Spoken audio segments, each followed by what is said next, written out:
não tem problema. Ok? Yuri, bem-vindo. Yuri, eu vou te mutar aqui um instante para poder apresentar aqui. Bem-vindos a quem estiver nos assistindo ao vivo no YouTube, a quem quiser se juntar com nós aqui no Zoom para participar da conversa. Esse é o recital digital online de encerramento do nosso curso de outono da IBOC. A IBOC tem feito 2 cursos de composição por ano, um curso ao vivo na Guarda do Embaú, do qual esses 4 compositores já participaram em diferentes edições, só quem não participou foi Anita, Sağlam, que é um compositor que está vindo da Turquia, que só participou do nosso curso online. Ele está com problema de eletricidade nesse momento e vai entrar na sequência. Oops. Thiago asked me if it was going to be in English or in Portuguese, and I started doing it in Portuguese because... So welcome, everybody, to our end-of-term recital for the online IBOC opera composition course. We have 5 composers that will be showing their works, premiering their works today. In this course, we developed full outline for a new opera, and the themes for each of the scene from this outline. And from these themes, each composer developed an overture. So it's a way to work on the opera before committing to the full opera, and to create a demo of the opera that's pretty consistent for any producer who's out there looking for new compositions. I will start. These are the 4 composers. Yuri Marx presenting Seremos, Lendas de Drugália. Natalia Cabral Varaschin will present her new opera Anima, Nostra, the overture for a new opera. Thiago Perdigão presenting Os Segredos de Capitu, The Secrets of Capitu. Sombrio da Silva presenting his overture for Imperfect Decisions. Some of these scenes have already been posted on IBOC. And Anita Sağlam will present his overture for his opera, The Eye of the Viper. Welcome to the IBOC recital. If you want, you can look at this page that I'm looking at. I'm sharing it. It's from the BrazilianOpera.com website. It's the last post there. Or if you want to go straight to BrazilianOpera.com/opera composition, the overture _25 opera composition the overture _25, and you'll be able to see this. If you go to BrazilianOpera.com, you should find the link very easily. And now, please welcome Yuri. Yuri is in the rehearsal. He's a conductor also. He's conducting his chorus in Rio Grande do Sul. Yuri, please tell us about your composition. You have about 10 minutes until the overture premieres on YouTube. The floor is yours. Unmute. About your composition, you have about 10 minutes until the overture premieres on YouTube. The floor is yours. Hello, teacher.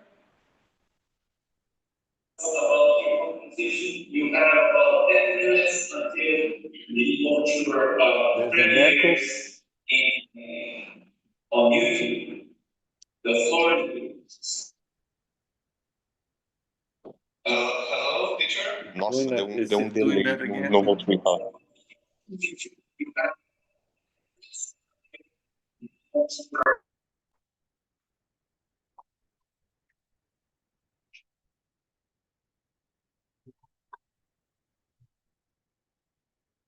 You're having some issues. Joining.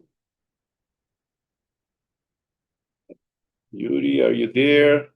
There's some echo that seems to be generated by my own camera here. Sometimes I might turn it off.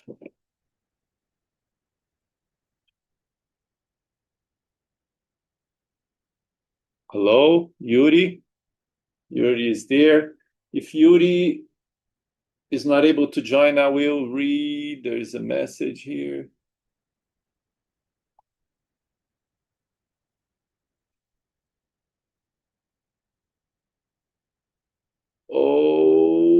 Okay, there's a lot of delay for Yuri. It was, I think, if there is a delay, let me know. If you hear a delay. Oh, Anita is here with us. Great, he found electricity. If you hear a lot of delay at some point, let me know, because it could be an issue with my camera and the live broadcast. It could be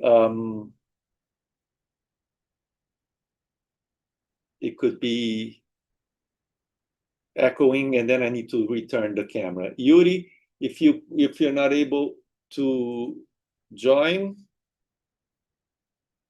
I will read the description. Okay, about the opera. Yuri is writing in an idiom for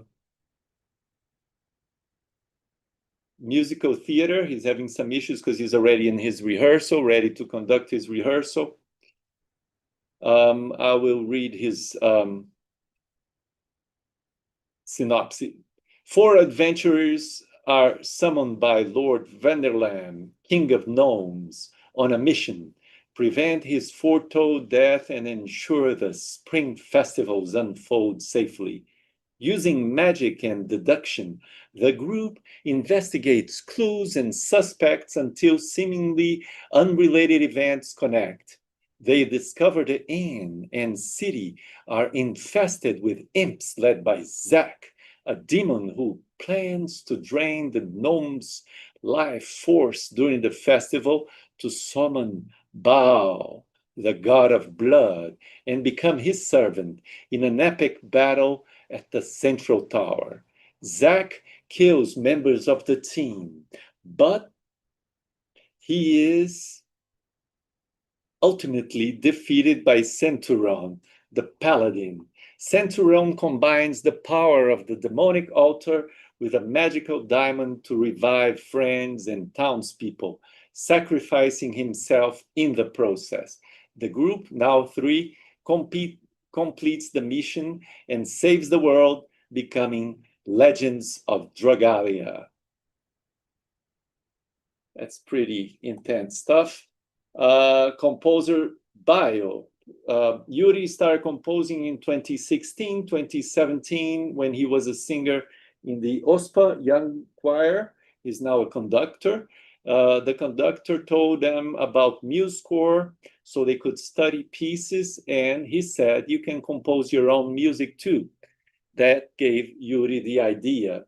By the time I met Yuri in 2024, he was already a fully trained composer. And, oh, I can do a little bigger. And he composed a very nice piece that's about whales that we also have on in the YouTube IBOC channel. I'm gonna click on play. It premieres in 4 minutes. So we're gonna see how this is gonna work. I don't know if I can make it bigger. Yes. Does this make it bigger? Can you signal? Yeah? For me? Notifications. Yes. 4 minutes to, he's not here. Do you want to say, does anybody want to say anything about Yuri's work? We've been talking and discussing each other's work in the private Zoom sessions, but I guess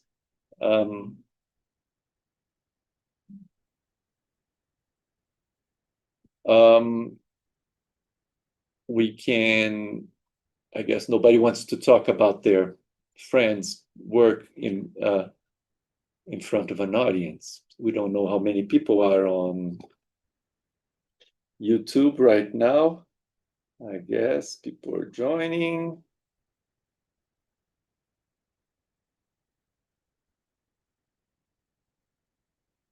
Let me check the International Brazilian Opera. Let's see if this works. Yeah, we have 19 messages.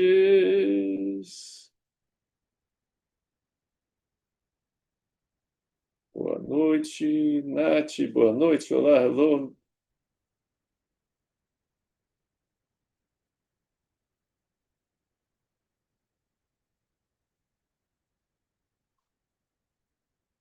Yes, many of our students this year are Brazilian. Audio is good. Hi, everyone. Here presenting Prestigia. Aqui presente para presença Menina Luz. Menina Luz must be Natalia. You're the only menina. And this is a message from Glória Denise Souza Machado. And here we are. Let me see how this works. This is working. I hope the sound goes well.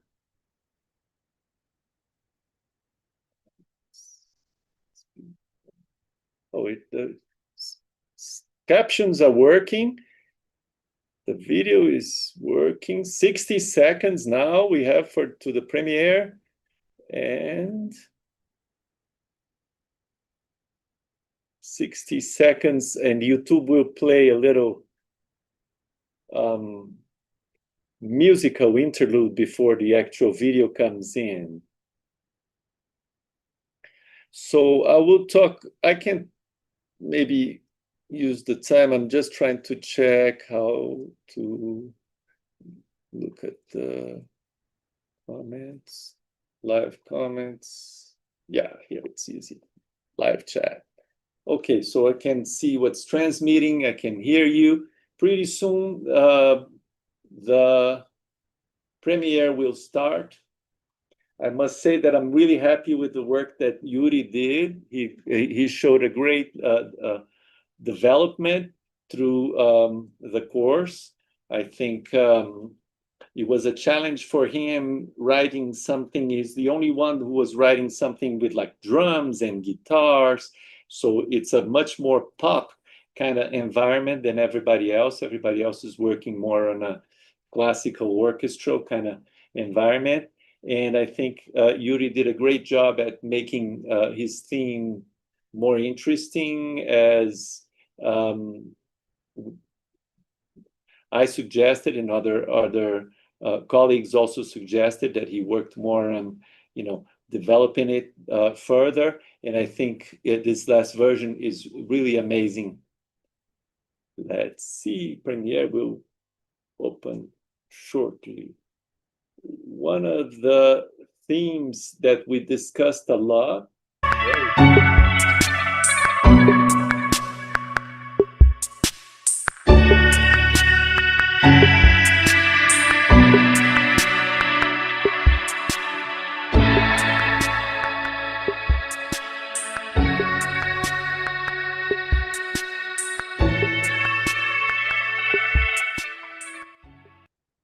You can keep the audio off. That music from YouTube, So one of the themes that we discussed a lot was this issue of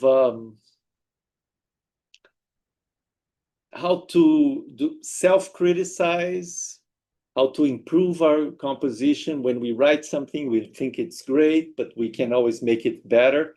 So giving tools for the composers to self-criticize and create newer and better versions of their work was a tool that I think it's very important. We also discussed, context. Where do these works fit in the history of music, in the history of musical theater and opera? And I always say that I think opera started not in Florence in the 1600s, but in the caves long time ago, that we are really creating some kind of collective therapy by being together and telling stories that are hopefully meaningful and that help us transform the world that we live in somehow. And now it's for Yuri. 10, 9, 8, 7, 6, 5, 4, 3, 2. Yuri.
Bravo, we are all muted.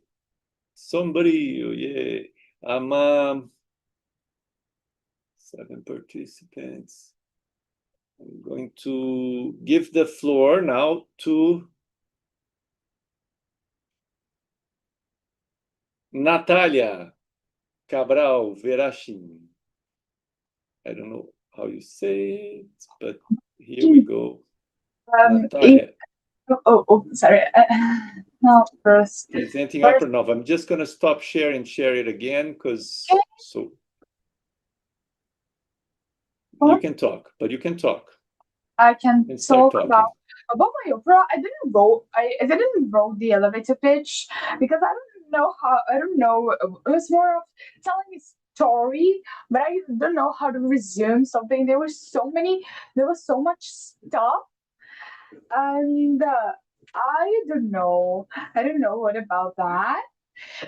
But prefer read the text about the opera. Okay, please. Can you please show the text about the opera, please?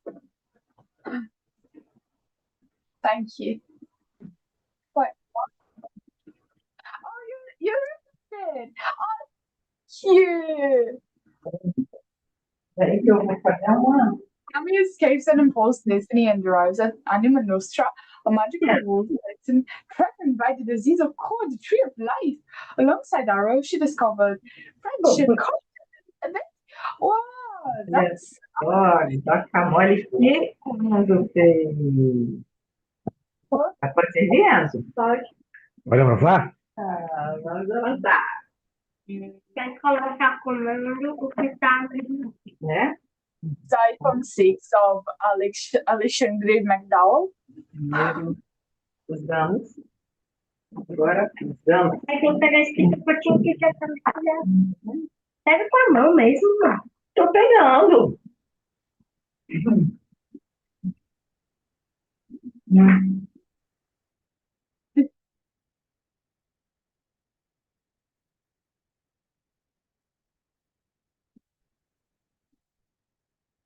Okay.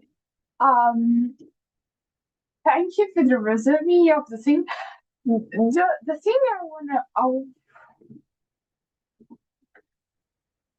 wanna say some things about how I do compose stuff. I normally just do melodies. What? I cannot listen to you. You're muted. Teacher, you're muted. Can you talk a little closer to the microphone? I think it's a little hard to hear to understand everything you're saying. So I'll talk a little closer to the microphone because my voice is kind of low volume. So I want to talk about that. I normally compose using melodies. I'm more of a melodic, not rhythmic. So often, doing this, I learned to put stuff on the beat while being authentic, not just ta ta ta ta ta ta ta ta ta ta ta ta ta ta ta ta ta. So it has more juice than my other stuff, I guess. Well, so I don't know what to say. Anymore. It premieres in 5 minutes, so goodness. So the thing is, I don't know if I'm going to really invest my time in this opera because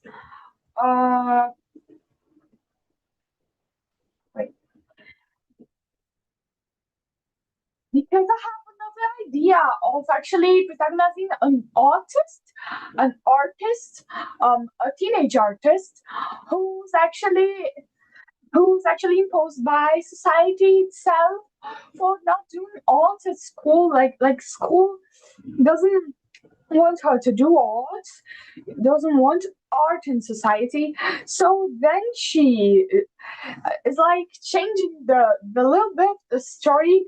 Like it'll stay like the basis for it will be the story base for it will be the same as Anima Nostra, but it could be like something more relatable and real. Like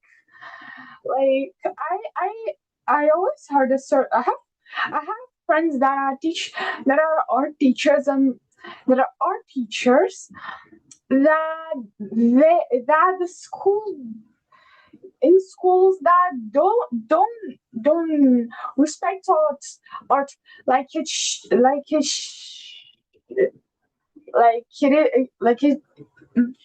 shall be respected, like if art wasn't something that important for society.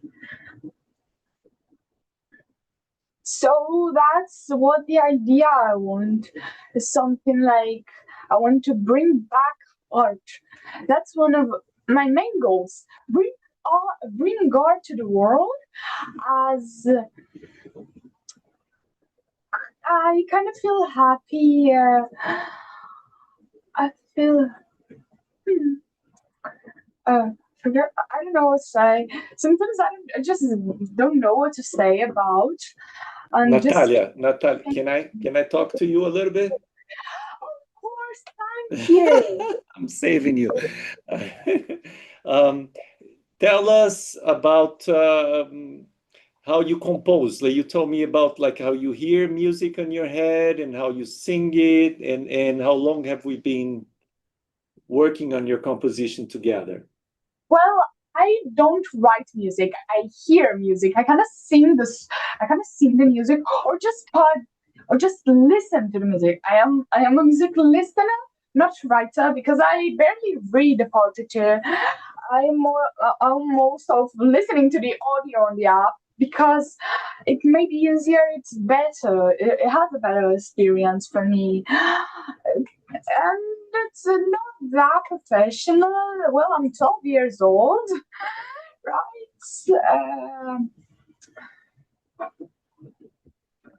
And yeah. You're 12, but we've been working together. You started composing with me when you were 8. Is that right? 4 years ago? When I was 8, I guess I didn't actually compose. I started composing when I was 9. When I was 8, I just watched the classes, I guess, like for a little while. It was not that much, but I remember my first composition being. I didn't actually listen to it that much because I wrote it. I wrote it actually, that one I wrote on paper. And I didn't listen too much so I couldn't just do the 2 voices. I wrote for piano solo, I guess. That's why.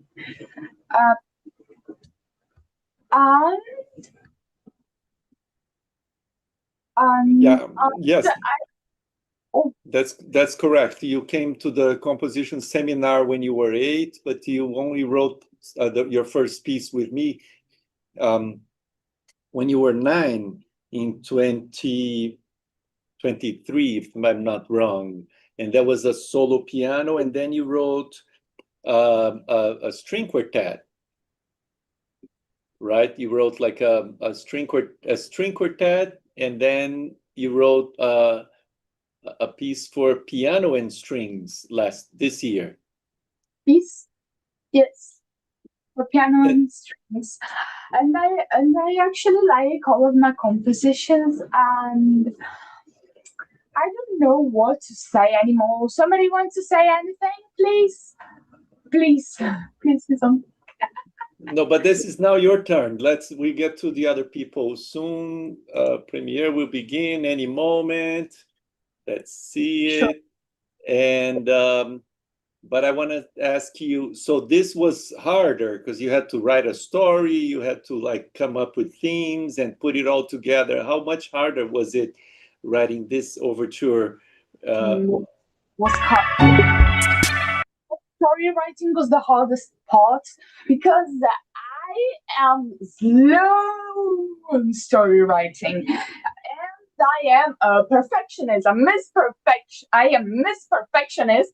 So it's kind of hard to write a good story in a short period of time, and it was quite hard to write it, and I kind of got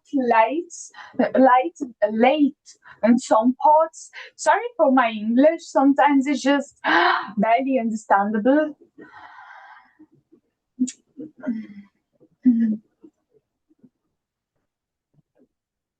Your English is great. Thank you. Don't worry. I'm really happy to have I'm really happy to have Natalia in the group. We have 58 seconds to the premiere. Natalia is an amazing composer. She's a very talented musician. She's someone who showed signs of perfect pitch when she was already 8 years old when I first met her. And she's been composing really high quality instrumental music since we started working together. I think she came up with a fantastic story.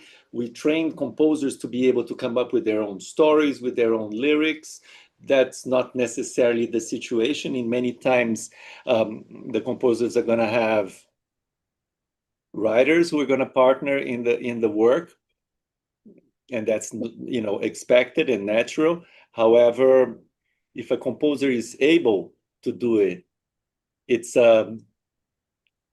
really a step ahead. 4, 3, 2, 1, and now.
I want to say I'm sorry for the bad audio quality. It's just for the bad audio and score, for the bad quality of the score.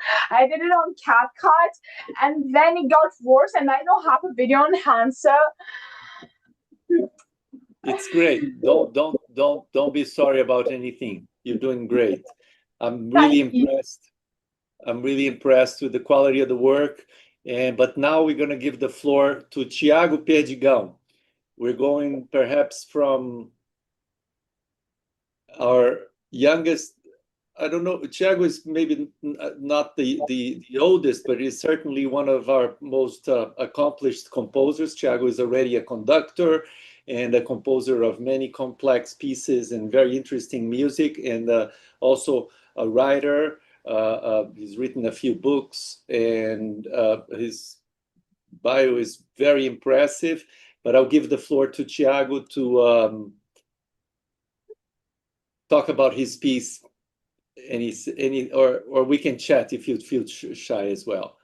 But ask to unmute Thiago, and I'm going to also pin you.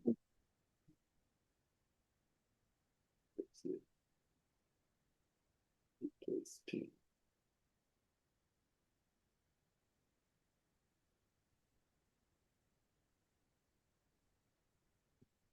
Thiago, can you talk about your piece? Can you unmute?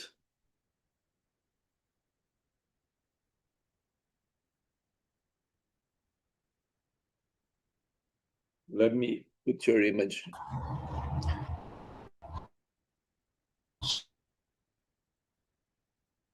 So than that. No, now can you continue? I wasn't hearing you first.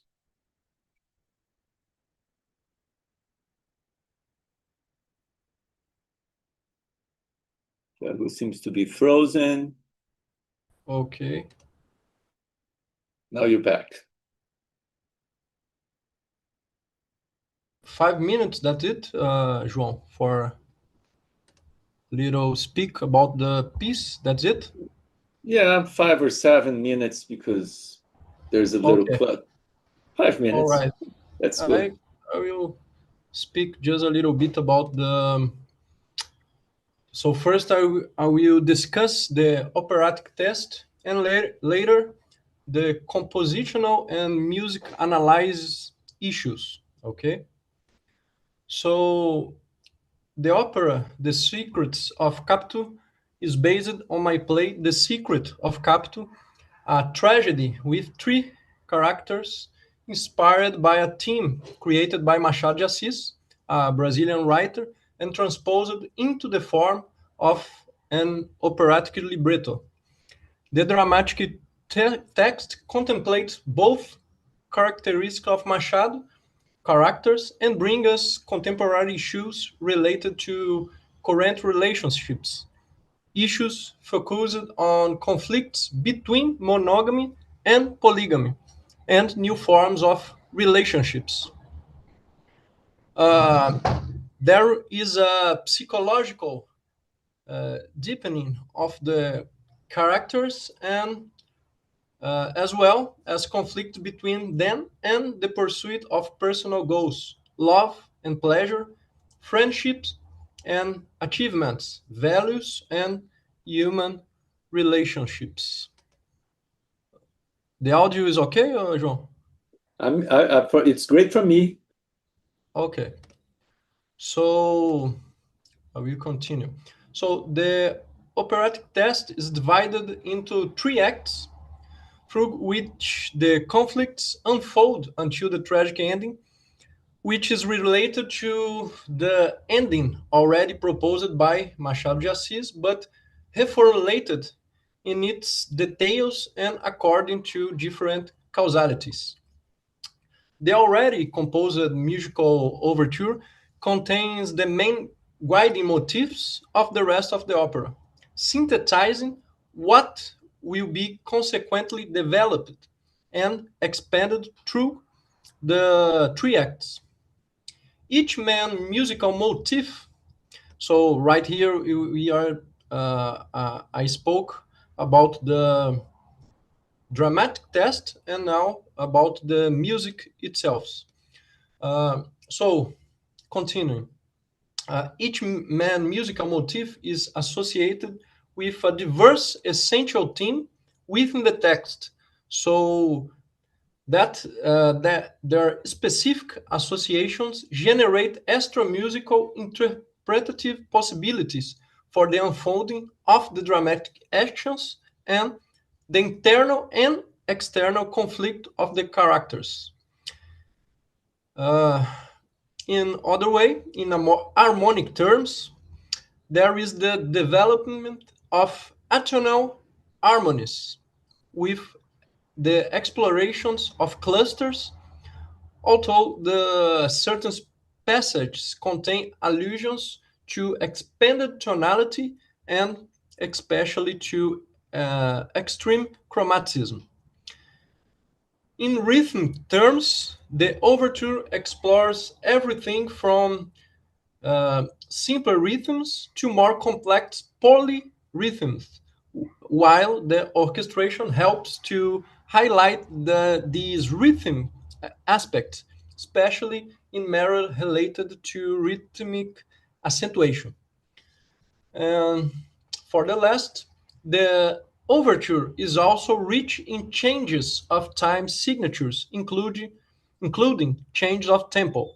Melodically, it follows the development of essential motifs which are reiterated and developed at each moment in a unique way, sometimes overlapping, sometimes in isolation, when a specific motif stands out within the melodic movement, taking precedence over the others in terms of hierarchy. So that's what I want to speak about this overture. So, very nice, very nice. It was right now we have that work developing the opera, the full opera. Okay, that's it. Very nice. We didn't have a chance to go into all the techniques. I mean, I could see all the techniques that Thiago was using for the piece. 7:45. And it's a very large vocabulary. And my role in a situation like this, you know, a very experienced composer already, very mature musically, very mature for his young age. No YouTube music. Let's count it together. Thank you for very mature for his young age, but also very complex. So my role is more like the role of a coach. You know, this is going well. Maybe you try to work more on this. You know, you can do it better. Come on, let's keep on pushing and let's see what it comes out, or try to find, you know, balance. But it's often a very humbling experience to be working with composers who are already so far ahead in their composition journey, and Thiago is certainly one of these. Thank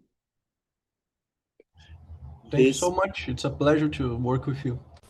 Thank you. So we have how many seconds? It doesn't show the seconds. I'm like, I don't want to start a new sentence before it starts showing like the 10, 9. Where are the numbers? Are the numbers somewhere in here? Yeah, no, I'm fascinated by how this piece is going to continue and how it's going to develop. I know he is a writer already. When we first spoke, you know, he mentioned he had studied the work of Wagner very deeply. I think he wrote a thesis about Wagner even, you know, Richard Wagner's operas, right? You had a lot of knowledge about the operatic repertoire. And so I really, 8, 7, there we go. 5, 4, 3, 2. With you, Thiago Perdigão.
Bravo.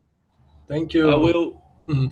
I'll give the floor to Sombrio da Silva, since we have a few minutes, our next piece by Sombrio will be premiering in exactly, now I'm learning how to do this, 9 minutes. You have all of 9 minutes to talk about it, or I'll try to keep you, to help you keep the peteca rolling. Okay, so is everybody hearing me okay? Nice. So this opera called Imperfect Decisions is an original story that I'm writing about divorce and actually the aftermath of a divorce and the sometimes good and sometimes bad decisions that someone makes in those hard situations. And the hardest part for me in writing the overture was thinking about the whole opera, because I'm used to writing small pieces. Most of the things I write don't have like 2 minutes, It's 2 minutes or less. And now, out of nothing, I'm proposing myself to write a whole opera. So it's hard to organize the ideas for a huge thing like that. But having the story actually in my head, like I have the skeleton of the whole story in my head. I just didn't write it through yet, but it helps a lot. And I divided into like chapters and wrote a theme for each chapter and tried to organize in the overture and organizing the different themes together was also a difficult challenge, but also a fun challenge. It was really fun to do. I'm pretty satisfied with the result. I'm happy with what I wrote. I don't feel it's really done. I don't feel it's mature. I feel it's like a draft, like a first version that I will absolutely want to revise and rewrite. Not everything, but most of it. But for the present moment, it's a good version, and good first version. And I still have 6 minutes. Oh my god. Time passes so slowly when we are talking. And it reminds me of an interesting process that I lived while writing this. I noticed how my composition style reflects my speech, my style of speech, and it was very interesting to observe and to learn how to deal with myself and how to be true to what I am and what I want to do and what I want to say.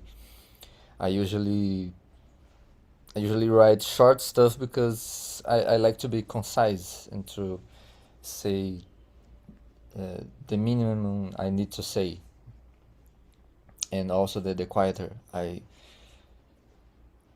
never talk loudly. I hate that. And I usually write for solo piano and very soft pieces and dealing with a whole orchestra, and it was also a challenge,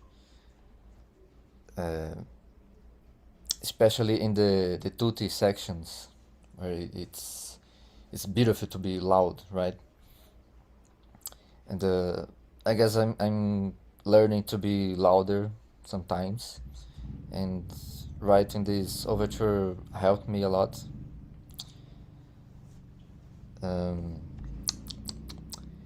What more can I say? Can I talk to Yes, you? please. Of course. I'm very proud of the work Sombrio has been doing. He's the composer who's been with us for the longest in this group. We've done one of these. He participated. This is the second online workshop that he participates, but he also participated in the in-person. Thiago also did the in-person, and Yuri and Natalia. Actually, Natalia is the one that I've been working the longest. But the Sombrio is the one who's been working the longest on an opera project. And I'm very excited about seeing this project come together. All the scenes that he wrote so far are very beautiful. And I'm very proud of the development of Sombrio's work as a composer, which is hard because when someone comes, and that's the case with a lot of these composers, people who come and they are already very good composer, how can I do anything to help them? It's like they're very good already. And this is the case with Sombrio very much. But still, we've been finding ways to, take it to a even higher level. And I think this story is the music for this story is very touching, and I'm very happy to see also how you've been finding different emotions to express in your music, which is very exciting to see. Fair enough. And do you want to say, these are my impressions, but do you want to say something about the process, about the course, about the work we've been doing together? Yes, actually. I remember the first course I did was when I started to think about the whole story, and I did the overall structure, and thinking about only the structure, we wrote only one single area, and it was really weird for me, but I realized, oh, that's a form of work, you know. Work can be done this way. I've never thought of that, like structuring the whole thing before, and then take one piece and okay, now I have this piece, and then in the later course I made another little piece, and now I wrote this, which is the very first piece, and it's supposed to be like the concision of the whole thing. So I feel like I'm slowly building this huge thing piece by piece, and it's very fun actually, and difficult. It's a challenge for me too, because I mean, writing an opera usually is something that takes a long time. I mean, it will take anywhere between months and years. Usually, more often, it takes years for a composer to get an opera fully written. And oh my God, where is it? It's going to be a minute now. Where is it? And then we have to find out strategies to help composers create new operas. And one of the things is to work on the big structure and then work on something small that we can do together. And any minute now, Sombrio will premiere, will begin shortly. They should have like the YouTube. Imperfect Decisions is an intimate story about the divorce of Clara, a bisexual writer, and her growth through hardship and dumb decisions. It's about finding beauty in despair, strength in ridicule, and the painful and unavoidable effort to reinvent oneself. I love the elevator pitch. So a lot of the training in this course is also geared towards not just writing an opera, but getting it produced. You know, how do you convince people to work with you? What kind of materials you need? And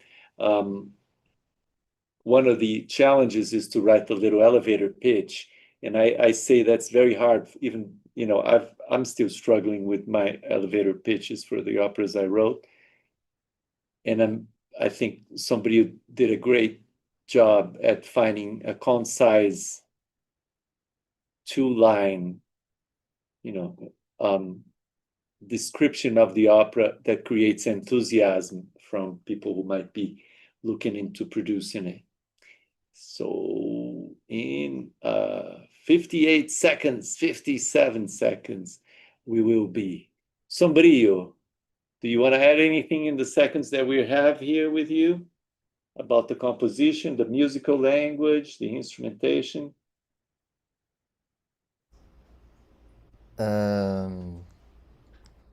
No, actually, I just hope we all enjoy it. I will enjoy being silent. Yeah. Oh, the overture is, the first thing that you hear when you go to the opera. Usually composers write it after they finish the whole opera. And there are two kinds of overtures, one that just creates an environment and one that presents melodies from the opera. And this is the kind that we've been working on, an overture that presents elements from the opera so it can serve as a demo of the opera. With you, Sombrio, Imperfect Decisions.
Bravo. All right. So now we have a few minutes for Anita. Are you back? Are you back? Yes, you're back. Unmute and tell us about your piece. And after, please stay with us. Those guests who have joined, please stay with us, because after Anita's piece, we'll have time for question and answers from the guests who participated. And if there are questions also in the YouTube live streaming, we will be answering them. Anita, please take the floor. Tell us, you have 7 minutes. Sure. So I can talk a little bit about the opera, if you want.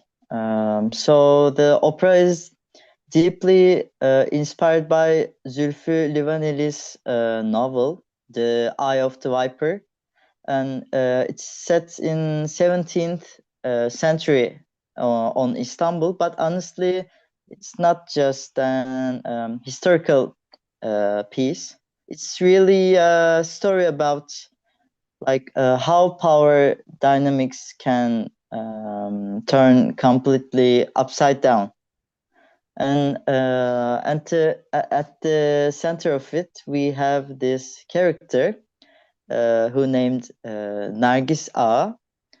Now, Nargis is actually a flower name, Narcissus, and it's kind of tragic actually, because in the Ottoman era, they had this tradition of giving delicate floral names to the harem eunuchs. Nargis was castrated as a child and brought to the palace, which is a huge trauma that haunts him. But eventually he climbs the ranks and becomes the head of the harem. Here's the interesting part. To everyone else, he's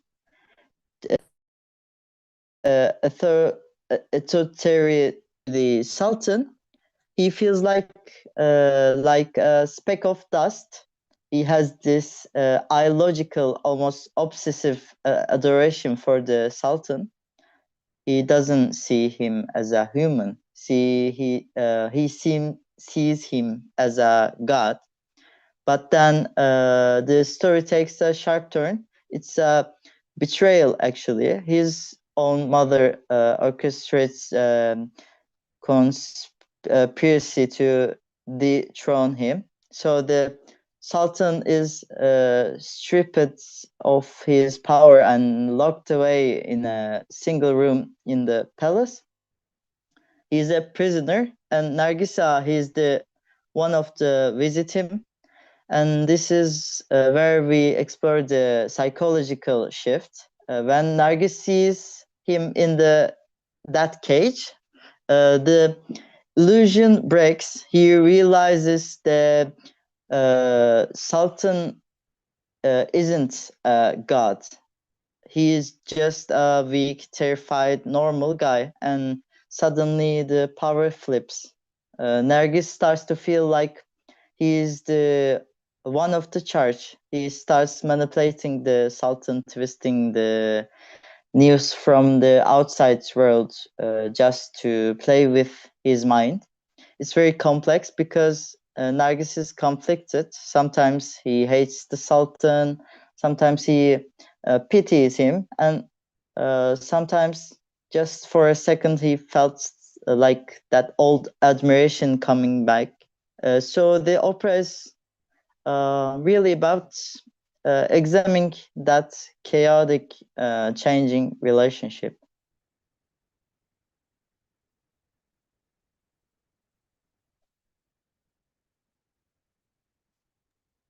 Amazing. Yes. Thank you.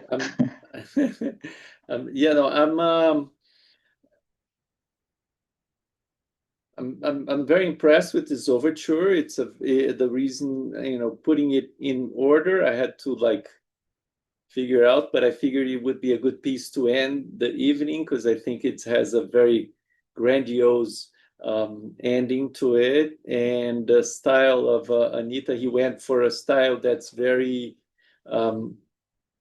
neoclassical or something, if we could say, but with a lot of elements from Turkish music. Can you talk a little about this blend of classical and traditional Turkish or Arabic music? What, you know, how do you see that Turkish and Persian, actually. Persian, sorry. Turkish and Persian, yeah. Yeah. How do you feel that? How do you feel that it relates to your identity as a composer, and between that and the stereotype that Hollywood would we sat and we were listening to themes like Lawrence of Arabia from Hollywood because we were trying to think about other references. How do you feel about that? Oops. He lost connection just when I put him in the spot. Think we lost him. The premiere will start in 60 seconds. We may have lost his connection. Anita is in Turkey right now and he's experienced some power shortages.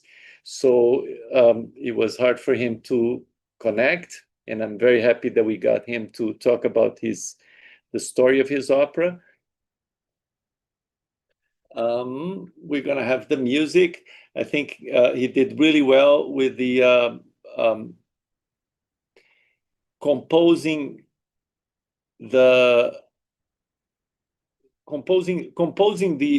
overture in terms of combining different themes and making them transition very organically and making it at the same time super concise and dynamic, and also an experience that gives the listener a very clear idea of what the opera can be once it's written. So I'm also very proud about each and every one of these works, and soon we will have premiere will begin shortly. We still don't have the little YouTube video. I hope I don't have the sound now. I think I clicked on it early enough. If he comes back, we might have him for the last conversation. After we listen to Anita's premiere on YouTube, you can also check the individual overtures on YouTube. They're posted separately. And we will be here in this Zoom answering questions and discussing a little bit of this opera composition process and what does it mean to write an overture, as far as making the overture kind of like an outline and like an essay of it's like a musical essay of what the opera can be. Part of this idea, since we have 2 minutes and Anita's not here. Oh, Anita's back. Anita, we have a minute and a half. Are you there? Let us know. I was saying, Anita, if you can say something about your journey, you can talk now or we can wait. I don't know if you managed to join. Hello. Yes. I'm sorry. I apologize for the interruption. I can just say I consider myself as a fusion composer, like blending Persian and Turkish some sonorities with slightly impressionistic approach to musical description, I can say it. Yeah, that's very interesting. It's also because a lot of Western composers went towards more modal music and music that sounded more exotic for the European ear, towards Impressionism. And so it's interesting to be in this moment when we are also bringing back composers who are actually from different cultures and giving them the tools of classical music. I think it's a very powerful moment in the history of music that we have. 10, 9, 8. Ladies and gentlemen, I Thank you. will please welcome Anita Sağlam and The Eye of the Viper.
Bravo! Thank you.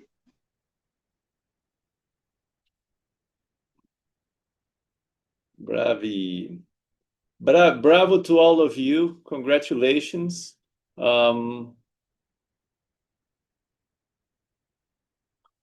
we are. We have Alexandre MacDowell is here. Thaisa Naves, Thaisa Naves, who I don't know if she is related to someone.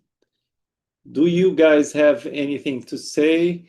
Let's start with Thaisa Naves. What do you have any questions or any comments to make about what you just heard? Who brought you in here in the conversation?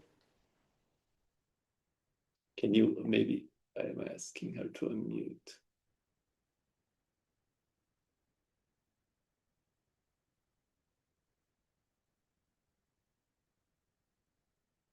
Hello? Maybe she's not able. Let's see the other guest that we have here. Alexander MacDowell, my cousin, my uncle, really. Can you hear us? Can you say something? Or maybe we can, please, okay. We have comments. Congrats, my composer friends. Let's meet. Guarda. Oh, Alessandra Bassani is listening.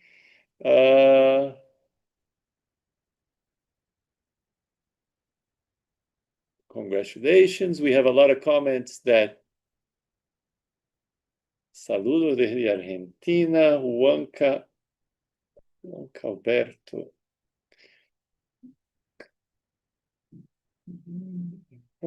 Bravo, Anita. Please, if anyone has questions, please make them now. Thaisa and Alexandre, but maybe we can talk to each other. So let's go around and Thais is saying she came specially to watch Sombrio's performance. Yeah, I also love Sombrio. He's a very good friend too. Good friend to have in the world. In this crazy world out there, right? He's a good person. And I'm happy to have everyone in here. It's hard to, because everyone is really talented and good people too, as far as I can tell from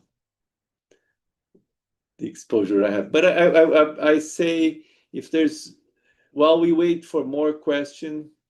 Okay, someone asked me to describe what an opera overture. I try to do this. So an opera overture is the opening of the opera. It's a overture, the opening. It's often played in orchestral music, in concerts, by itself. You go to like a concert and they have like a Mozart overture, the overture to Don Juan, Don Giovanni or something. And they can be performed independently.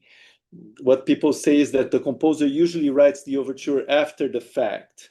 I remember I was reading a book by Jorge Luis Borges, Argentinian writer, very important Argentinian writer, and he wrote this book of prologues, and then he wrote another book of like short stories that were like really writing as if he was writing reviews of books that never got written. So he would write a prologue for a book that didn't get written, and he say that saves me from having to write the book, because I wrote the prologue already. The basic idea of the book is expressed in the prologue, and I can go on without having the trouble to write the whole book. So I had this idea that it would be interesting, because it's almost impossible to have a course that follows a composer through the whole process of writing a full opera. Of course, some of these composers are doing. Sombrio has been, following me around from course to course, and now Thiago and Natalia and Yuri as well. So we're beginning to have a long-term relationship where we were able to give feedback and coach the composer. Sometimes it's just saying, don't change anything, just continue writing, go for the next thing. And sometimes it's like in the case of the overture, it was like, you can do better. It's an overture. You need to make it amazing. It's just good. Good is not good enough. We need to go like the best, make the best you can. So I was very tough with them this semester. But I have also so this is my explanation on the overture and the reason we chose it. So in order to write the overture, we had to like work on the whole outline of the full opera, and we had to write themes and put them together, writing in a way that's a little more rational and a little less spontaneous than some of the composers were used to. So that's a new challenge, but it also gives them new tools in their arsenal, in their vocabulary when they have to write. Ideally, they are more prepared to write music for movies, music for theater, TV, where you have to write music that fits a specific scene, and it's not necessarily something you're feeling that day, like when you're just writing from the heart. Athena, you want to make questions, or you want to read a question from there's some questions there's a question Great. for Natalia here. Go ahead. Yeah, I'll send out some of the questions here. I'm Athena Azevedo, Executive Director and Co-Founder of IBOC.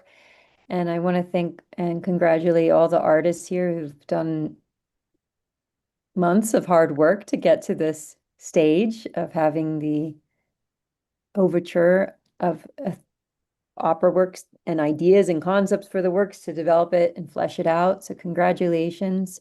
It takes a lot of work to get to that place. We have some questions that are coming up through the YouTube station. So I'm just going to put them out to you in the order that I receive them. We have one from Ruben Skiv.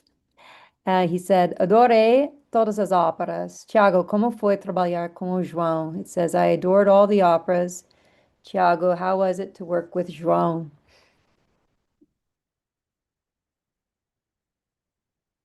Brasília, I talking in Portuguese or English?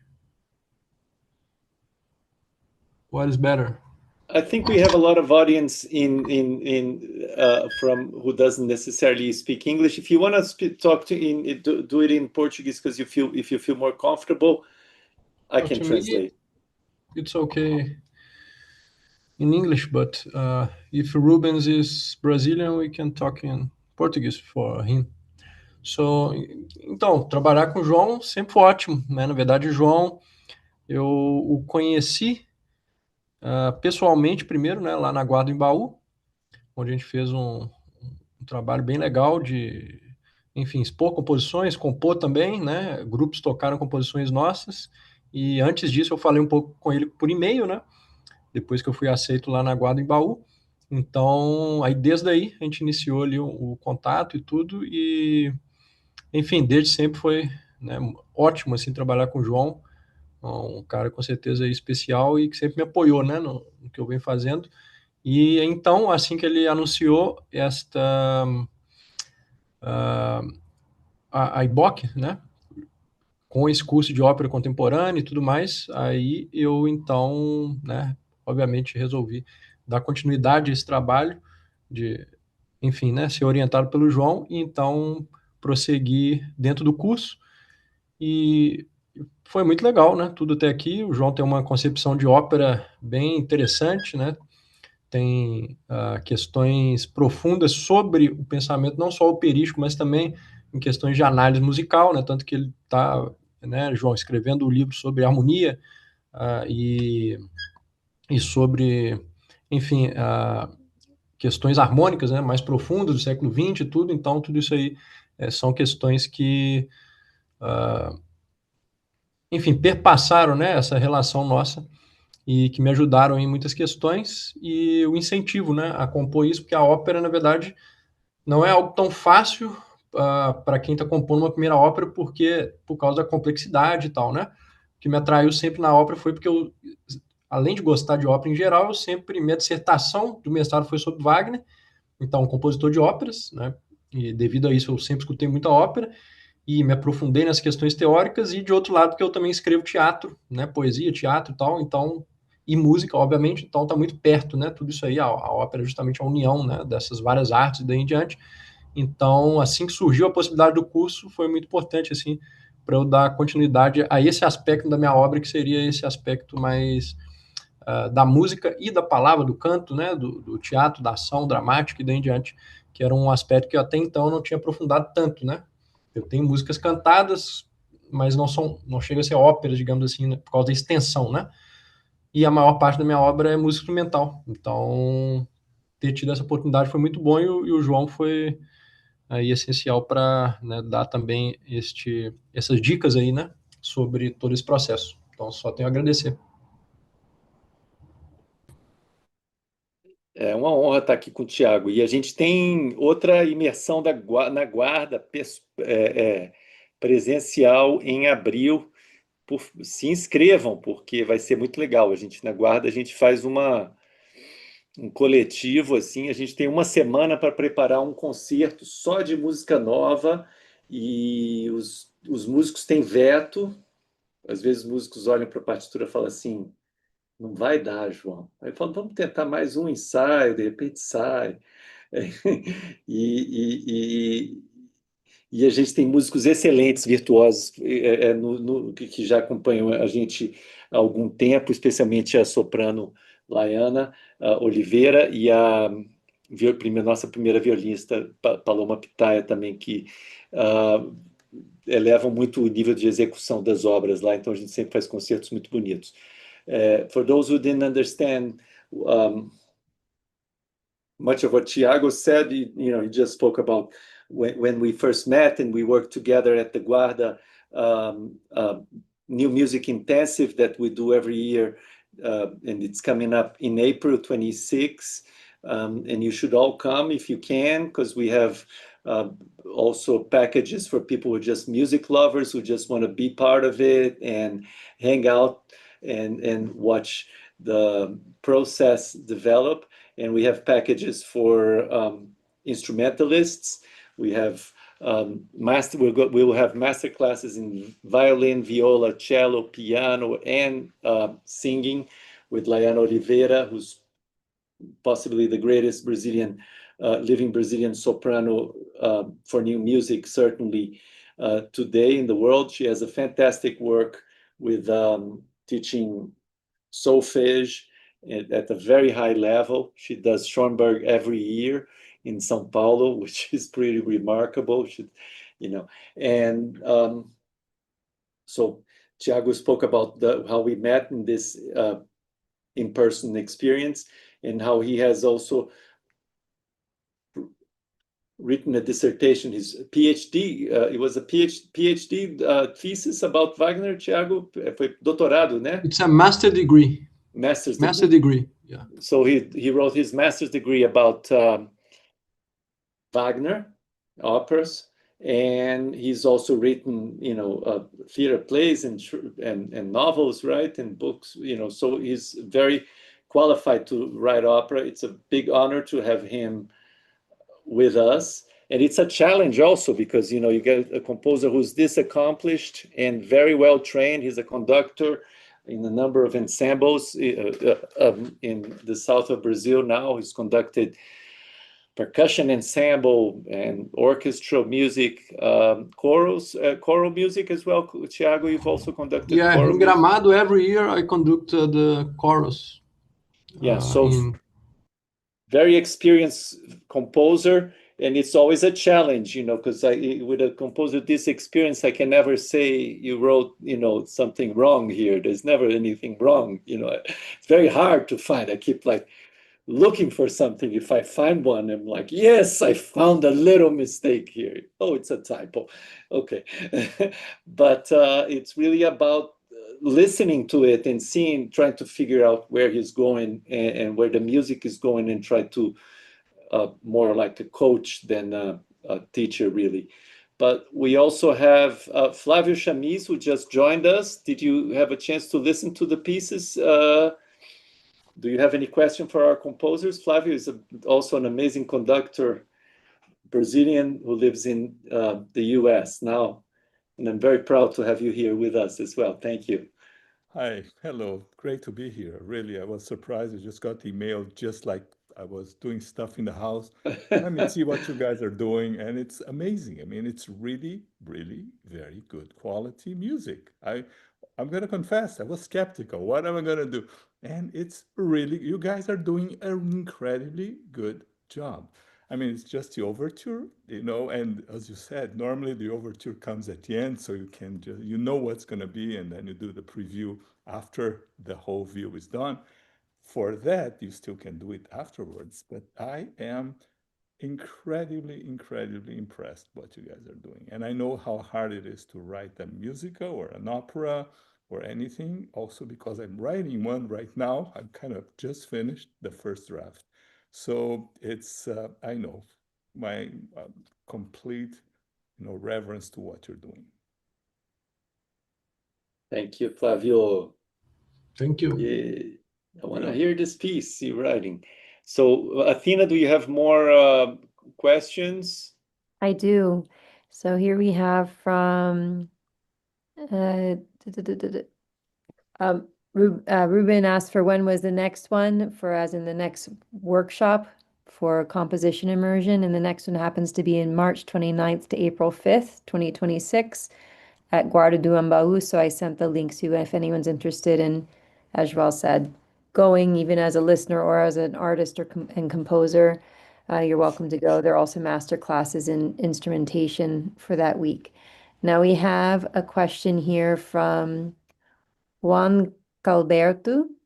He said, Natalia, como foi tu descobrimento de Logic? I think he wrote Logic. I'm saying, how was your discovery of music? Because he corrected, he said music. So that one's for you, Natalia. How has your discovery of music become? Can you spell the word, please? Can you spell it, the word you couldn't read? Yes. I'll put it in the one that I couldn't read is Laudic. Logic. But then he wrote underneath music, so I'm assuming it was a typo. Oh, yeah, it was just a typo. He just pressed send with a probably. Como foi o teu descobrimento da música? Da música, ok. Descobrimento da música, eu não sei, eu sempre escutei música, sempre fui de escutar música, sempre fui de cantar também, gosto de cantar muito. Desde pequitinha, assim, gosto de improvisar cantando e quem me trouxe para o João foi o professor Gustavo Kremer, não sei como é que se pronuncia, conhecido também como Gustavo Garoto. A galera aí do Brasil vai conhecer como Gustavo Garoto mais ainda, acho, se eu não me engano, não tenho certeza. E eu sempre fui bem musical, assim. Minha descoberta, eu não sei, acho que eu descobri desde o momento que eu nasci. Eu sei lá.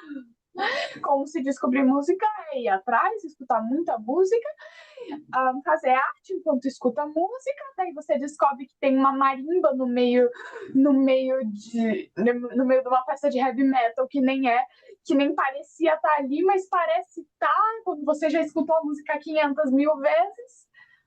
Isso daí eu descobri esses dias que tem eu acho que tem, não tenho certeza. Vocês nem conhecem a música. É só um exemplo. Natália, eu não sei. Uma pergunta minha. So she's talking about her experience learning music, and when I met her, she was like this 8-year-old who already had perfect pitch and super talented. At 9, she wrote her first piece in one of my composition workshops at Guarda, which is also gorgeous, beautiful place with the beaches and surfers' paradise. And the surfers have just left when we arrived there. So I really recommend coming over. It would be great to have a lot of you and your friends there this next year. But Natalia, tell me one thing. At some point, you began associating the sounds with the name of the notes. How did you do that? Você está entendendo? Como é que você associou o som que você ouve, por exemplo?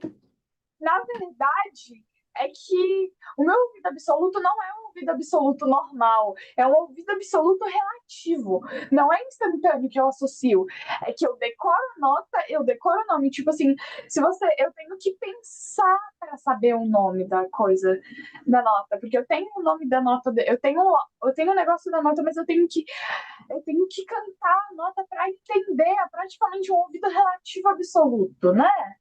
diferente, não é instantâneo. É tipo assim, você me dá um acorde, é um pouquinho mais difícil pra mim. Eu não sei como é que funciona, mas eu lembro que como eu descobri isso, é que eu tinha a escala de dó decorada na minha cabeça. Dó, ré, mi, fá, sol, lá, si, dó. Tipo, as notas certinhas. E daí, quando eu escutava uma outra nota, eu procurava onde que estava essa nota, e se estava entre os meios, era sustenido ou bemol. Era praticamente assim. Esse negócio de decorar a escala de dó já fez eu levar bronca da professora de artes. Ou não, já fez eu interromper a professora de artes, na verdade. Porque ela estava fazendo, tipo, dó, ré, mi, fá, sol, lá, si, dó. E nem afinado.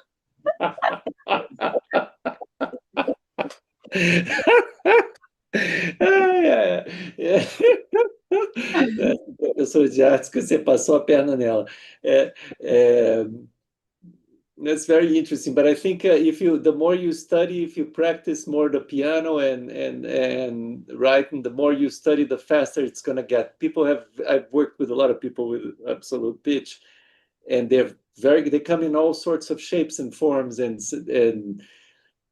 some are unbelievable, amazing, and some you can see how far with I never go around testing people, except you, but because I feel like I have part of the I'm partially guilty. But yeah, no, it's a cute story with the art teacher, singing out a tune. Muito obrigado. Mais alguma pergunta? Athena? Natalia, you want to? That story happened more than once. Yeah. Natalia, if you could just summarize it in English really quick for those who can't understand Portuguese, just the story of the. Okay, is that I know I have the scale of do, re, mi, fa, sol, la, si, do. So, in my head, exactly the way it should. And my art teacher went for teaching us about the basic music, like how do instruments organize and stuff like that. And then she sang the C major scale, and it was like do, re, mi, fa, sol, la, si. No, it was something do, re, mi, fa, sol, la, si, do, or something like that. And I was like, that's not right. Teacher, the right thing is actually do, re, mi, fa, sol, la, si, do. You are doing something completely different, okay? Yeah, this happens, and this happened more than once. Thanks for sharing that in English for everyone who can't speak Portuguese yet. So I have a question here. I have two, so I'll start with one, and if someone else comes in, I'll prioritize theirs. How is it? I mean, it's clear that there's a large range in terms of composing and experience and knowledge and training in the group. And I'm just curious how it was to work as a classroom together, a group of peers, and the input that you got from each other. What were enlightening moments of having a mixed group and from different backgrounds culturally as well,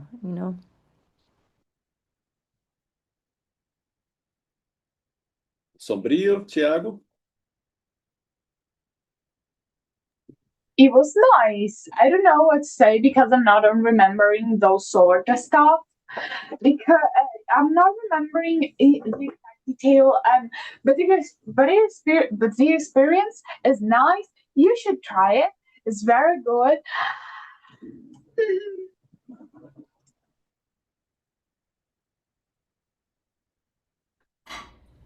I think it's so.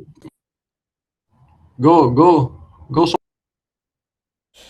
Oh, okay. About the difference of backgrounds and experience and level of experience and knowledge, it was actually easy to deal because it was very practical oriented, so we didn't have much like theory lessons. So we did our work, and João would give his feedback, and often we had our own feedback for our colleagues. And for me, the best part was when Natalia told me to let the wind players to breathe, because I am a wind player myself, and I often forget that we need to breathe. She reminded me of that, and it was a really good input. Thiago? I think the difference between the composers are so great because we can help each other, and also had a great influence in each one. And when Anita, for example, bring to us that Persian view of the music with scales and different scales in the music and other things is so great, because we have a different form of analyze theoretical things on music and etc. So it's a rich point of view, and I think that's it. It's a rich experience, and we help each other. So Anita spoke with me about the generation of the video also, and not just about the music. So it's a great experience on that way too. Let me say one little thing quickly. What I just heard of Thiago saying, I mean, I hope you continue with that, because you do have, if you stay doing what you're doing, there is future there.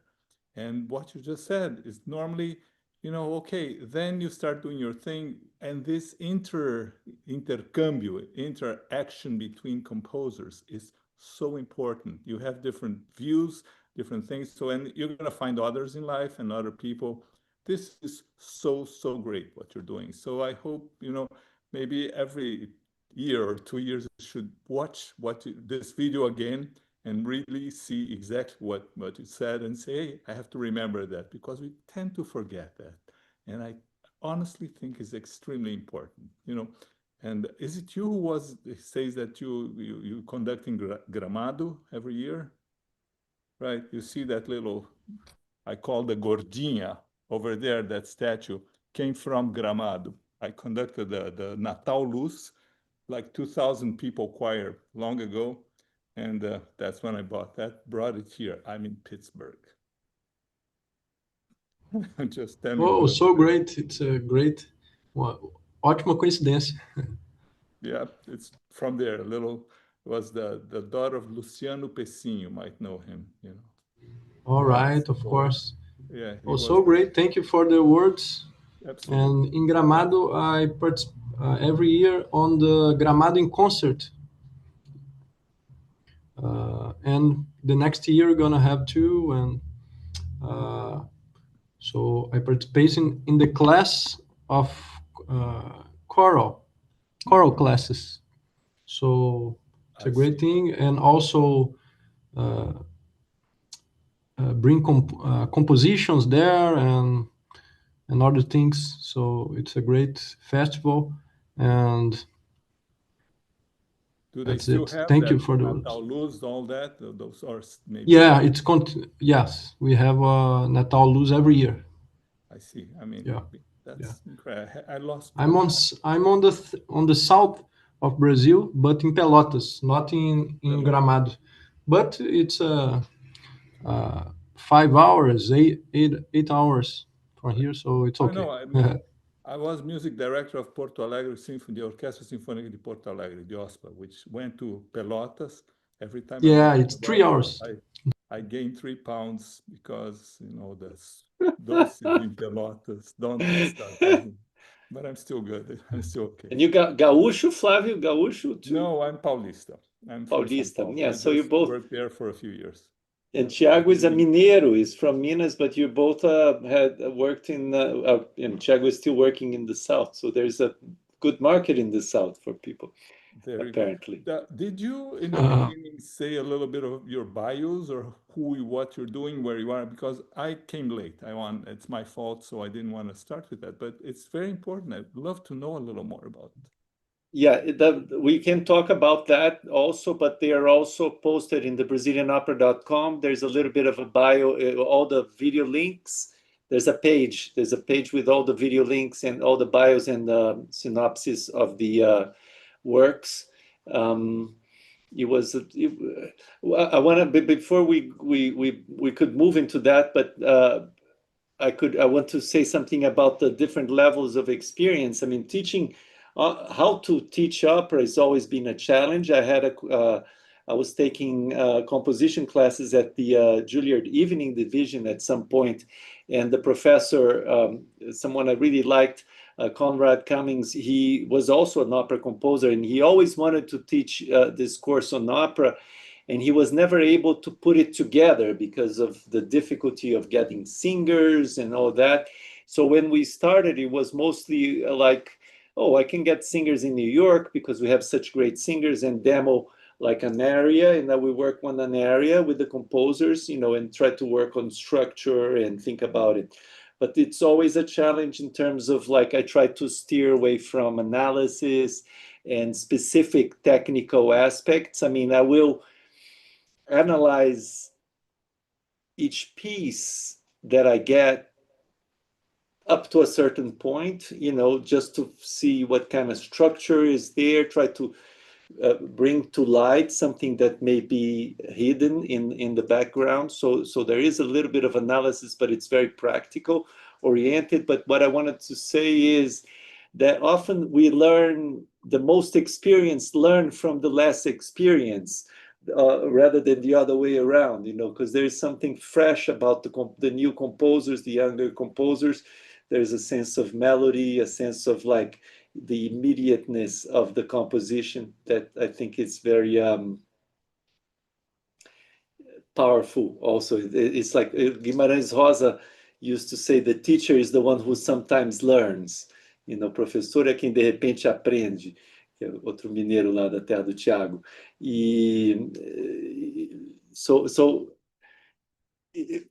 I feel very blessed with this work, because I every time I go back to composing, it feels like I have more vocabulary and I'm thinking things in a deeper way. I'm not going back to my old habits only.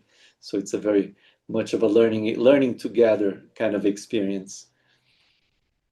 Love what you just said. I have 3 kids, and I can tell you, they're like 20 something now, but I can tell you, they learn a little bit from me, but I guarantee you I learn more from them all throughout their growing process than I certainly do that. So that is not only for music, it's for life. It's for life, correct. Yeah, I have a 5-year-old. Yes, sir. So you're learning now, I guarantee you. Just learning, yeah. It's gonna get worse, don't worry. Athena, prepare yourself. Athena, I mean, the question of the bios is great, but I will refer you to the page, because it feels like we only have 5 more minutes, and it's 5 bios. Some are short, but some are a little more. I didn't edit them, so I they're there. I'll go. Athena, do we have more questions from the group?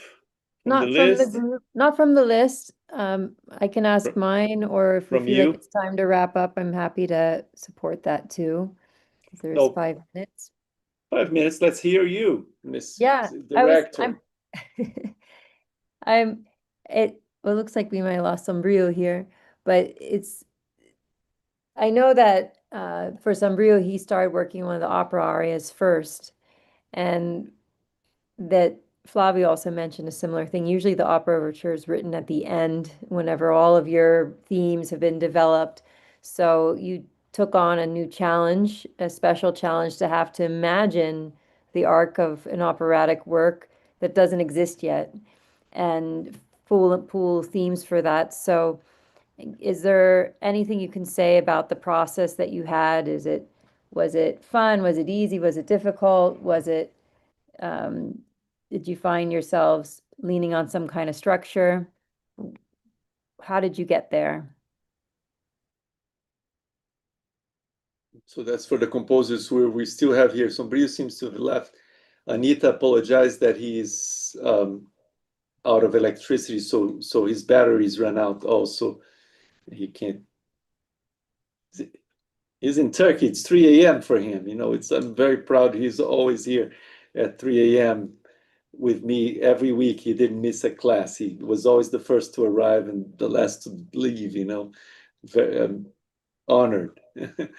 But Thiago and Natalia, you want to say something about the truth is, I basically just followed the story and kept adding the motifs. It's basically in story order, and they got very symmetric because I wrote the story.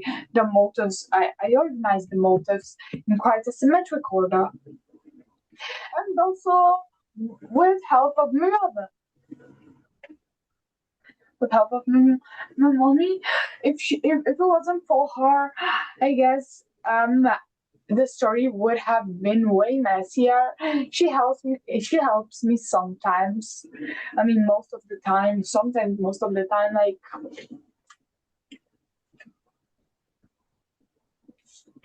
So your mother served as your dramaturg, which is natural for a composer to have someone to help with the story. Oh, sorry, my connection is unstable during the question. You can resume a little bit. Yes, I was happy to ask it again. So usually the opera overture is written at the end when you've already developed the story and the motifs. And this was the opposite, where you put it up front. How was that experience for you? What was challenging? What was easy? What are your thoughts about that? Well, no, I think it's a great challenge, but it's okay. I related the motives with the essential themes of my theater piece. So I take the essential elements and of the story or the characters, and I compose the motifs above that, and so I bring that to the overture and develop these elements, and the thinking is about how I synthesize that on the overture, because it's not so long. So how these motives will work together to bring I don't know a certain signification, a musical extra signification, if we after that related that motives with the text that will appears in the opera. So that's it. I think it's a challenge, but it's a great thing to work. If I must say, Thiago's been also working, helping me in the revision process of my harmony book, the polyharmony and consonance book, which is a 500-page thing, brick that should be shortened a lot. And he's been through it a lot. And I mean, I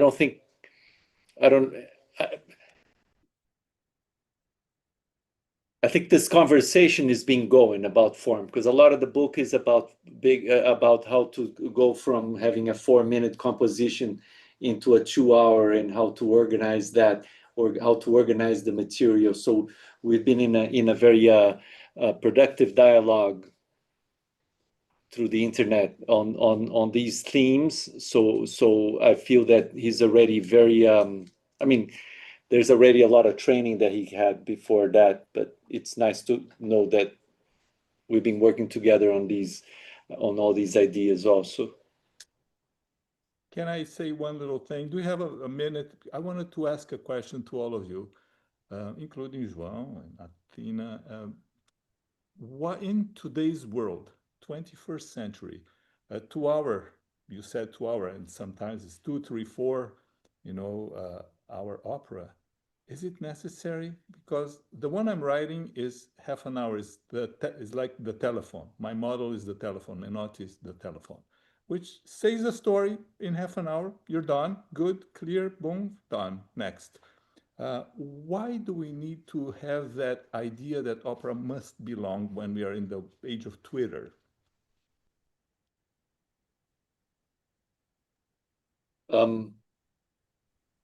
May I?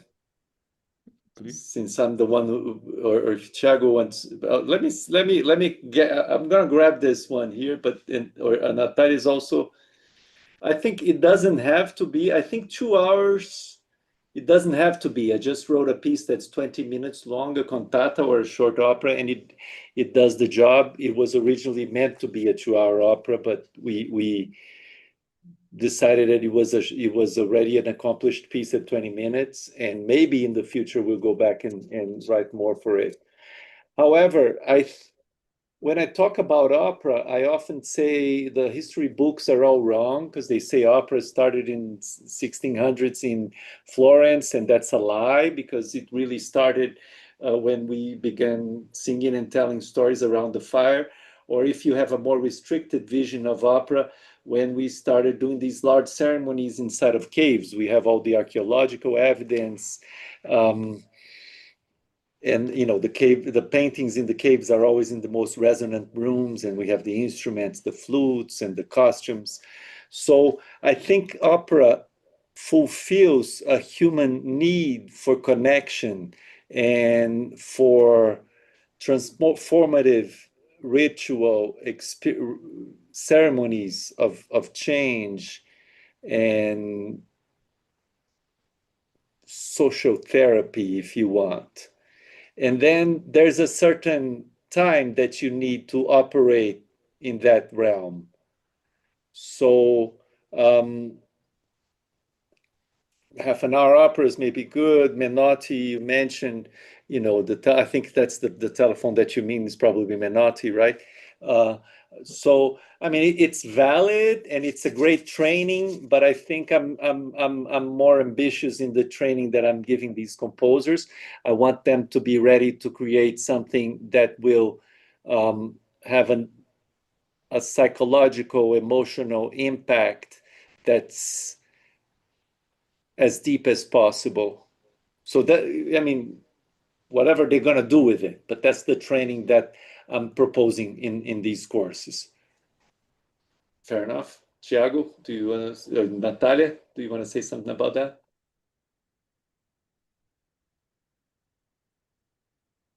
No, it's totally 2 hours and a half is a little too much, but 2 hours, I think it hits them. No, I like what you just said. There's always this is a great debate because there's always that thing, make it as long as the story needs to be able to tell the story, right? And that's very powerful guiding principle. I mean, João has these compositions of what he called their 2-minute operas. They call operas for the Twitter era. So he's saying, advocating for the 2 hours, but he has played with that in theory. And we have pieces that in our repertoire that are an hour because it might be a one-person show. And when it's a one-person show, you would be demanding a lot of a singer to be anything more than within an hour. And an hour 10, an hour 15. Does the music carry it, right? And then there's this huge debate too right now about attention span, which I think is the Twitter reference you're saying. Do audiences have the attention span to stay? And that's really a hard line on the composer, right? To be able to how do you keep attention for so long and the story for so long that becomes the great ambitious challenge as it is. So, and also there's logistics that come into place. The longer it gets, the harder it is to produce and the more expensive it is also these days. So that's something that as an institute we keep in mind, that it's good to have smaller, shorter works too for chamber, to have it be produced, and that has a strength also. So, and don't forget your intermission. Yeah, right. Yeah. And we ran into some challenges recently because we're producing a piece in Brasília and the theaters close. Some of the theaters are farther away from the center of town, so you have to get off work, go through traffic to be able to arrive for the beginning of the show. So you're not getting there till 7:30 show opening, and then it has to be finished by, let's say, 9:30, so you can have everyone out by 10. So if you're not, there's also logistical challenges that emerge that you would never even predict as a composer. Yes. However, yeah, I think the 2 hour is kind of like the golden. I mean, I have most of my operas are like 1 hour 20, 1 hour 15, 10 minutes. I mean, seven. I mean, I balance between two of them. Tamanduá is long and Seven Seal is long. I think Seven Seal is a little too long. I'm going back and I'm cutting it. It's I'm probably going to cut a good 20 minutes out of it if I can. Although it holds, but I think the 2 hour mark is a challenge. It needs to be really well written for it to sustain attention. But it also creates a certain level of bonding. When you listen to Wagner, I would cut half an hour out of Parsifal any day. If he was my student, just cut half hour off. Parsifal is too long. The whole ring cycle, make it one opera. Why have 4 operas? I mean, although the ring cycle, I think it holds better than Parsifal for what is it, 3 hours or so? I don't know. But I think the ring cycle it holds it together a little better. It varies. If the music really holds it and there is a sensation when you come out of it that you've been through an experience that's a life-changing experience at some level, then you accomplished your goal. If the music is, 20 minutes, but it's boring after 5, then you're not good. It's not, Thiago, what do you say? I think the challenge is to create the music related with the action. So when these two things are really connected, and you have a great power on that, is more easy to conduct the spectator or the public, etc. And making a no boring thing, So the text, the action, and the music. And as composers, we are the how we said, dramaturgos, dramaturgs. We are also the dramaturg.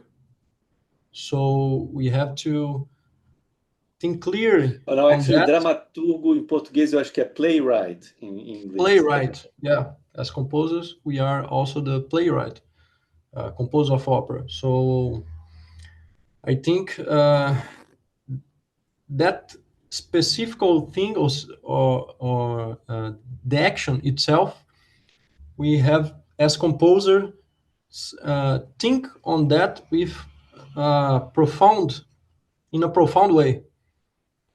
Because when we compose absolute music, we are not thinking on the action and the stage and the action. So it's a different approach in opera because that elements are related. And I think the great operas is when especially the composers can make that fusion between these things in a high level. I want to say one more thing about that. It's a deeper philosophical, but these are the things that I think about every day. In the U.S., and you're in Pittsburgh, you know it. There is a tendency when you talk to librettists, and there's one librettist that I know personally, and he's very much of this general philosophy that it needs to drive the story. Is it about driving the story? Does it drive the story, right? So that's one way of looking at it, which is very Hollywood, I think that for the storytelling needs of our time, we have them fulfilled by Hollywood, by Netflix, by all that, And I remember this guy saying, Mark Campbell, it's like the most prolific United States librettists, and he was saying, oh, composers, they write all this music and it's beautiful, but we need to drive the story. The opera needs to drive the story. I think it's a very naive and, if I may, shallow, if I may say, way of looking at the craft, because I don't think it's about driving the story. It's about creating an experience, creating an emotional experience that can serve as some kind of like social therapy, if you wish, if that's the most recent terminology that I've been kind of gravitating towards. Because the moment when the action stops and the composer just plays those notes, or the big crescendo at Wozzeck, everything stops and there's like this unison coming up. Why? That's the moment when you experience something that's not just about the story. The story is, in my opinion, secondary. It could be a dream, it could be memories that are jumbled, it could be unreliable narrator, which comes from Machado de Assis as well, like something that you don't know what's true, what's not. The sequence of events could be crazy. So I'm really focused on musical structure, so it holds together musically, and the spiritual experience. I think that's much more likely to, that's a philosophy that's much more likely to create works that are relevant for our time than to be focused in the storytelling itself, which I find, you're not going to be able to compete with Hollywood for storytelling. They have like film, they're much more well equipped for the storytelling. But if you want to create a spiritual experience, you have something that's no Hollywood director can create. It's the voice, it's a human voice in the room. It moves the atoms, literally, it changes the vibration in the hall. And that's powerful. That's not something you get through technology. That's my take on it. That is absolutely great. Absolutely.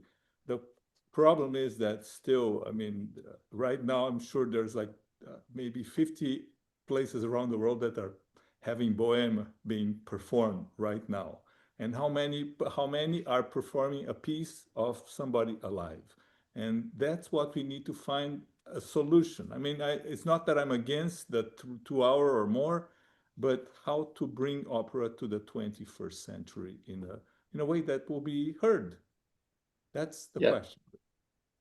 Part of the work that we're doing is to create a roster of composers. I need 30 composers who are writing enough operas so we can premiere 10 operas a year. We have a business plan for 30 years. We're building an opera house in Brasília that's dedicated to new music. So there's a whole big conversation around that, but it's a part of it is just being crazy and believing in the dream, which is, I've been called crazy all my life. So it's not, that now that I'm 60, I'm just like trying to stay, keep the episodes of when I'm completely mad farther and apart from each other, so I'm mostly functional most of the time by keeping, the emotions. But I think there's a need for deeper performance, and if the composers address that need, the audience will come, the producers will come. There's a lot of ignorance. I mean, I did a whole class on the tacky. We discussed tacky and the example that I used was Puccini. Puccini is tacky, and it's successful. And it's the most performed, how do we compete with the tackiness of Puccini? But we studied Puccini, we studied Verdi, we studied Puccini, we studied Mozart and Monteverdi. We looked at overtures all the way back to the to the written tradition, and all the way up to K-pop demon hunters. So we need to be also aware of what's going on in the culture right now. But I think there is a power. If you look at the historical curve, movie theaters are shrinking, and large and venues with the capacity for large operatic events have been growing. So there is hope out there. But if you trust the people who are programming Puccini, it's not going to happen. It's it's like an industry dominated by conservative thinking that's very backwards. Like a Brazilian poet would say, experience is a car with the lights in the back. With the headlights in the back. What was the experiência é um carro com os faróis voltados para trás. So the people who are just looking back, there's no industry that can sustain doing works that are designed 100 years ago. It's just, the old composer lives in the living composer. We study them, we learn from them, and then we write something that's actually relevant for now. Shall we? That's a wonderful note to finalize and wrap this talk. And again, congratulations to the composers who worked so hard to get to this moment. They were awesome. Wonderful work. And thank you for the audience members that stuck till the end. Flavio, for joining in with your radio voice. And have a wonderful night, everybody. Thank you. Thank you, Flavio. Thank you, everybody. Great job. Congratulate yourself. Yay. Great to see you. Thank you. Thank you. Good to see you too, man. Oh, great.